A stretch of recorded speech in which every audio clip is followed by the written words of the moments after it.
Hello, we are the students of Christ Deemed to be University. We are conducting a project on wellness and lifestyle management where we analyze the movie named Joker. Here we are going to do the summary of the movie, the portrayal of mental health, its good and bad aspects. The summary of the movie Joker. In order to feel like a part of the society, an individual may become so vulnerable that they must have to travel to the darkest and the most remote corners of their awareness. This is how the society is depicted in the movie. If there is one clear message in Joker, it is that the society needs to do more support to its poor and those in need of psychological and medical care. The story of this movie revolves around the character Arthur Fleck. He tries to hold down a job and take his medicine to make himself better and hold his worst impulse at bay. Arthur Fleck works as a clown for hire for a company called Ahas. He struggles with severe depression personally, but finds some form of optimism in performing for others and trying to make people laugh.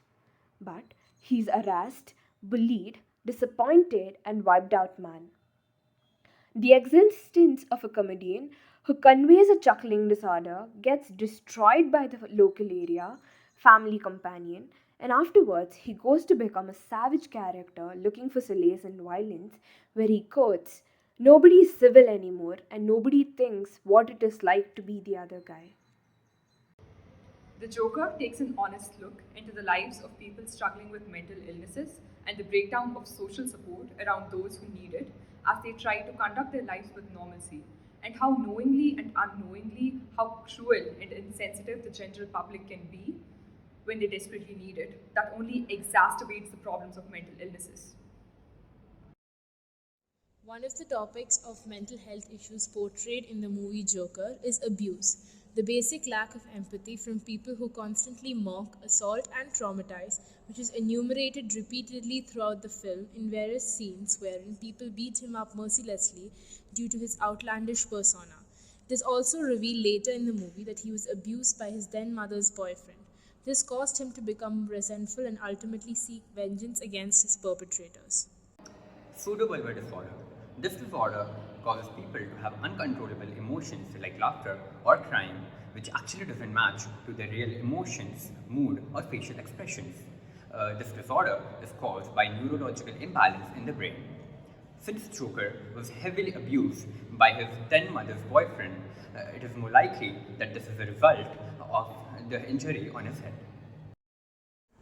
The movie also sheds light on the lack of provisions or support for people with psychological issues, as mental health services are downsized severely and remain unfunded.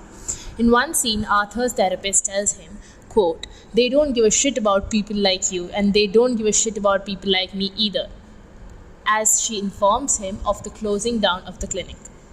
Though Arthur's prognosis remains undisclosed in the movie, it is quite evident from watching the film that he exhibits signs of narcissism and depression, which have been portrayed accurately in the film.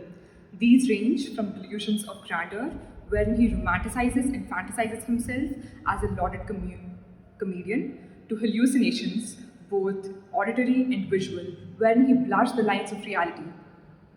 The movie has grabbed the spotlight as mental health experts debate the wrong depiction of various mental illnesses in the movie. One such topic under debate is the incorrect link between mental illnesses and violence. In most scenes involving violence, there is a close connection established between his criminal acts and his condition known as cerebral effect. One such instance was the scene in the subway involving a violent mugging. Three men on the subway were harassing a woman in the subway compartment where the Joker was also present. As a result of his condition, he began going through clearly uncontrollable bouts of laughter which annoyed the three men, who then violently assaulted him before he could explain himself to them.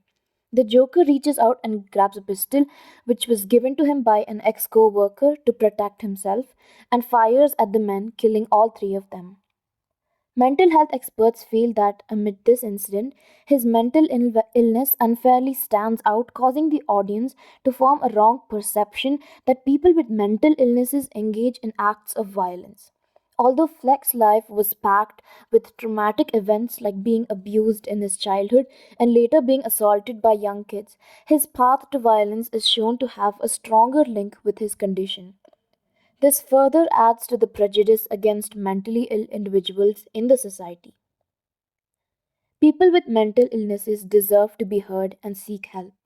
It is important to acknowledge the differences and refrain from forming irrational prejudices against mental illnesses and mentally ill individuals in the society. Thank you.